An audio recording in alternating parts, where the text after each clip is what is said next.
আসসালামু আলাইকুম।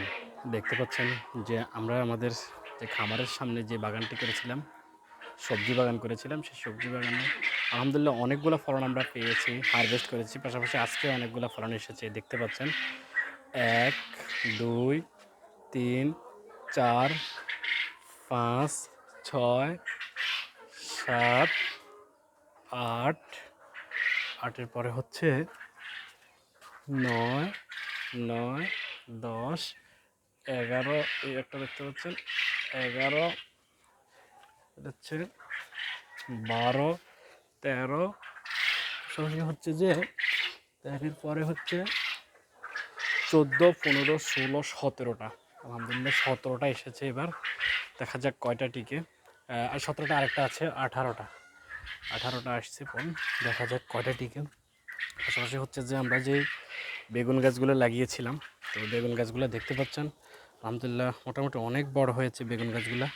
দেখতে পাচ্ছেন বেগুন গাছের অবস্থা। ফুল চলে এসেছে, এই দেখেন মোটামুটি ফুল চলে এসেছে। দেখতে পাচ্ছেন যে ফুল আসছে বেগুন গাছের। তো প্রত্যেকটা গাছেই ফুল চলে আসছে। এই গাছটাও দেখেন ফুল চলে আসছে।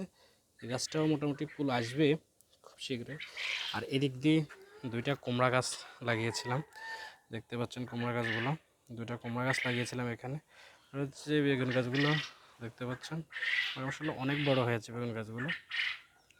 তো মোটামুটি বেগুন গাছের ফলন চলে আসছে। হয়তো বা ১০-১৫ দিনের ভিতরে ইনশাল্লাহ ফলনগুলো বড় হয়ে যাবে। তো দেখতে পাচ্ছেন এখানে এদিকে একটা চাল কুমড়া গাছ লাগিয়েছিলাম। চাল কুমড়া, জালি কুমড়া বলে।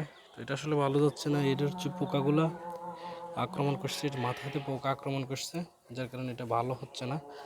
তো দেখি কি হয়। আর এদিকে কিছু বেগুন গাছ লাগিয়েছিলাম, এগুলো মোটামুটি বড় হয়েছে। মোটামুটি বড় হয়েছে। একটা বেগুন গাছ এগুলো পানি জমার কারণে এটা শুকিয়ে গেছে। এই দুটোতে পানি জমে, এগুলোর জন্য শুকিয়ে গেছে। তো মোটামুটি আলহামদুলিল্লাহ গাছের ফলন মোটামুটি ভালো হচ্ছে। পাশাপাশি আমরা চিন্তা করতেছি এর পাশাপাশি খুব শীঘ্রই আগে যে মরিচ গাছগুলো ছিল, তো এখন আবার কিছু মরিচ গাছ লাগাবো।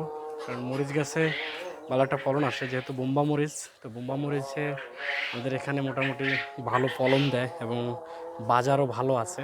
মোটামুটি যদি 50টা মুম্বাই মরিচ গাছ লাগানো যায়, সেখান থেকে ভালো একটা মাসে একটা আর্নিং আসবে ভালো। তো সেক্ষেত্রে সে বিষয়টা মাথায় রেখে আমরা কিছু বোম্বা মরিচ গাছও লাগানোর আমাদের প্ল্যান।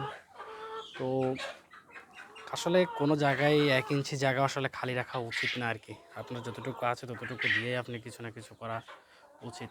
খালি রাখাটা আসলে ঠিক না আর কি। যে কোনো একটা ফলন নিয়ে আসার চেষ্টা করেন।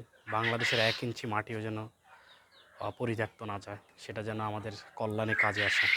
তো সবাই ভালো থাকবেন, আমাদের খামারের জন্য দোয়া করবেন। আজকে খামারের চিত্র দিই নাই, আজকে কৃষি চিত্রটা দিয়েছি, আজকে সবজির ইয়েটা আপনাদেরকে দেখাইছি। সবাই ভালো থাকবেন। আসসালামু আলাইকুম রহমতুল্লাহ।